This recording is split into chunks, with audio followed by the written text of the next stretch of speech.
when my son David told me there was no room for me in the new house he built. I smiled instead of crying. And I do not know which part hurt more, the fact that he said it so quietly or the fact that he meant it. People talk about heartbreak as if it only happens in romantic relationships. But the deepest heartbreak of my life came from the boy I raised with my own hands. This is my story. A story of love, silence, and the slow kind of pain that grows year after year. And maybe a story of healing too. My name is Grace. I am 63 years old, and I spent most of my life working as a nurse in a small community hospital. My world was simple. My joys were simple. But my love for my son was anything but simple. David was my only child.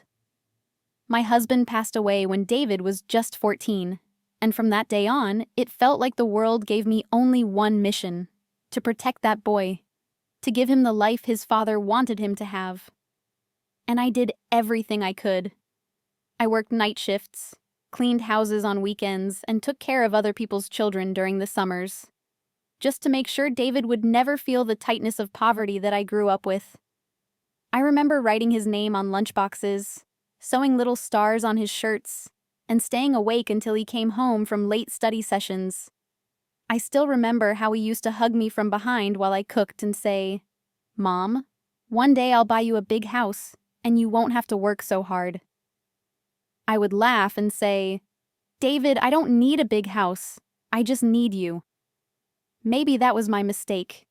Maybe I depended too much on the idea that children never forget the hands that raised them. But life has its own way of teaching us.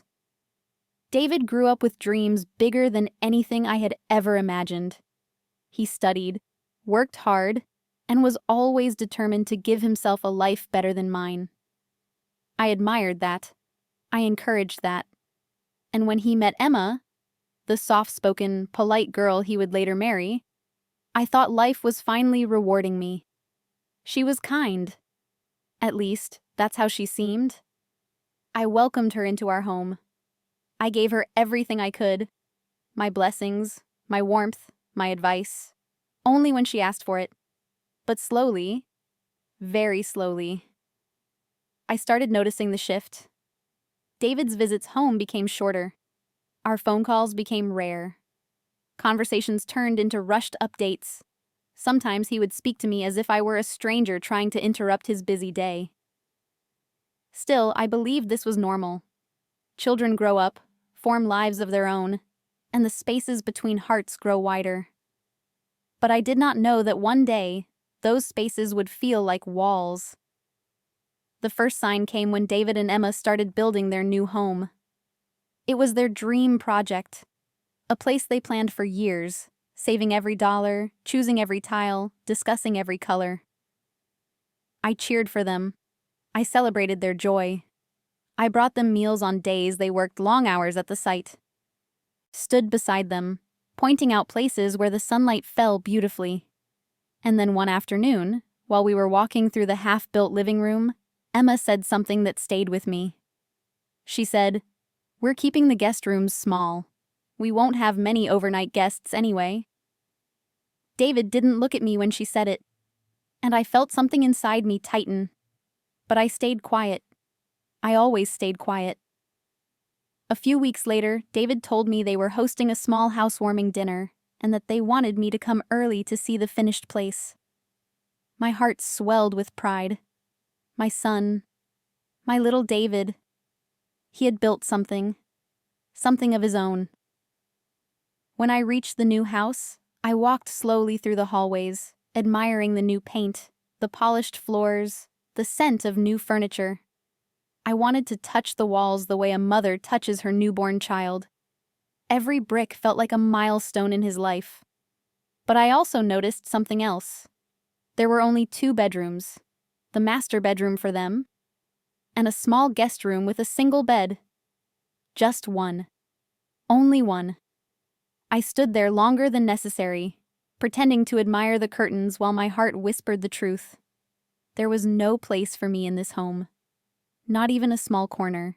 Not even a tiny thought. That evening, While David and I stood on the porch, watching guests arrive, he finally said it. He said it so gently, as if softness could hide the meaning. Mom, I know you've been living alone since I moved out. And I just want you to know that if you ever need anything, we're always here for you. But the house, it's not really built for extended family living. That's what I had become. I nodded. I smiled. I said, "Of course, sweetheart, I understand." But inside something cracked so quietly that even the wind couldn't hear it. The real breaking point happened a few months later. I had slipped in the kitchen and hurt my wrist. It wasn't serious, but the doctor suggested I avoid lifting anything heavy for a couple of weeks. I didn't want to bother David, so I managed everything on my own. Slowly, carefully, with one hand working and the other wrapped in bandages. One evening, my phone rang. It was Emma. Her voice was sweet, as always, but there was something rehearsed in her tone. "Grace, I heard about your fall. I hope you're okay." "I'm fine," I said softly. "Just a little sore." "You know," she continued, "it might be better for you to consider assisted living. There are some really nice places for seniors. You would get help, company, everything you need." I froze. Assisted living. I wasn't 80. I wasn't helpless. I wasn't a burden. But I stayed quiet. I always stayed quiet. Then she said the words that finally broke me. "David and I, we want to start a family soon. And with the house being small, we just won't have room to support anyone moving in. I hope you understand." Anyone. That's what I had become. Not you. Not Mom. But anyone. When I didn't respond, she added gently, "We just want to focus on our own life now." I whispered, "Of course. You should." But after the call ended, I sat on the edge of my bed and let the silence swallow me. For years, I had imagined that when I grew old, David would bring me home. That I would hear laughter from his children, help cook meals, sit on the porch while he fixed the fence. Little scenes of shared life. I didn't need the house. I didn't need the room. I only needed the closeness. But closeness was something they were no longer offering. A week later, David came to see me. He sat beside me, held my hand, and said, "Mom, we love you. But we need our own space, our own life. I hope you're okay with that." It was the first time he used the word "but" after "I love you." I smiled again. I said the same thing mothers always say when their hearts are breaking. "I'm happy if you're happy." But that night, when he left, I stood by the door and watched him walk away. The boy who once clung to my hand while crossing the street was now walking away with ease, without looking back. I whispered into the dark hallway, "I didn't raise you to lose you." But life had its own plans. I spent the next few months reorganizing my life. I cleaned my home slowly, room by room, making it easier for me to live alone. I joined a small knitting circle in the community center. I started walking every morning. Life became quiet, but not empty. And something began to shift inside me. A soft realization I had avoided for years. Children grow not to belong to us, but to themselves. One afternoon, David came to visit again. He looked older, tired, maybe even stressed from work. He sat on my couch the way he used to sit when he was a teenager. "Mom," he said, "we're expecting." My heart softened instantly. A grandchild, a new life, a chance to love again. "I'm happy for you," I whispered. He smiled, but then he said, "Things might get even busier now, so we might not have much time to visit, and we hope you don't mind giving us some space as we adjust." Space. Always space. But this time, I didn't smile. I didn't cry either. I simply asked, "David, when did I become someone you needed space from?"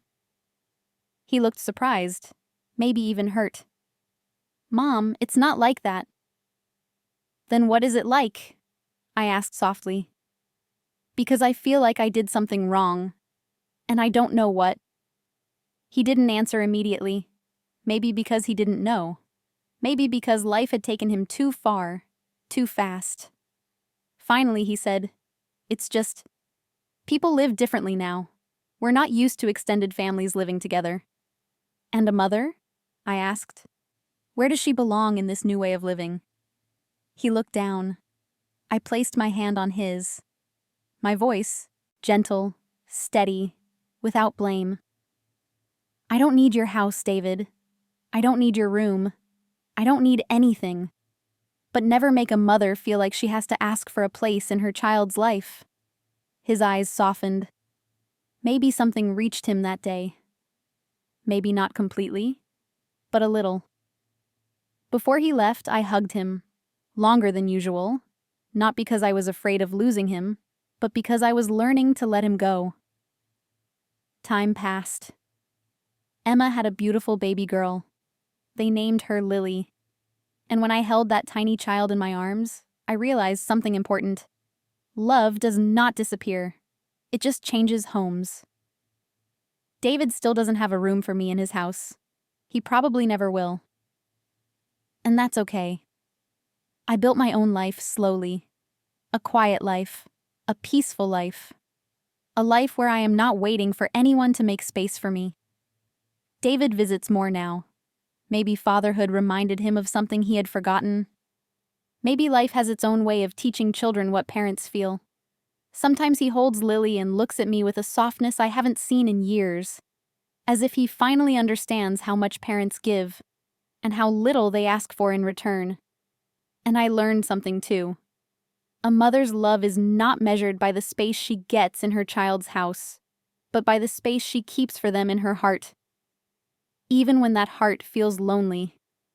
If I could speak to anyone listening to my story, I would say this.